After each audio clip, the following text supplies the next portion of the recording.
ये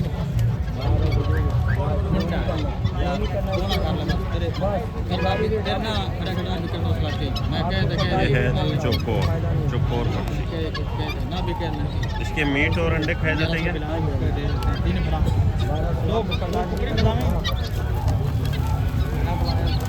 मुर्गी की तरह है।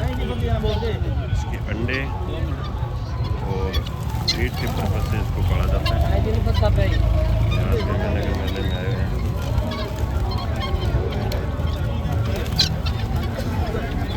यूनिट वैल्यू के हिसाब से इसके अंडे मीट दोनों पे ही ज़्यादा आउटपुट माना जा रहा है, जैसे कि ये और इसका इनको बेचने वाले बता रहे हैं।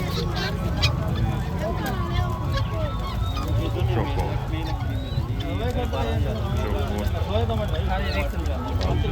जानवर है मुर्गी की।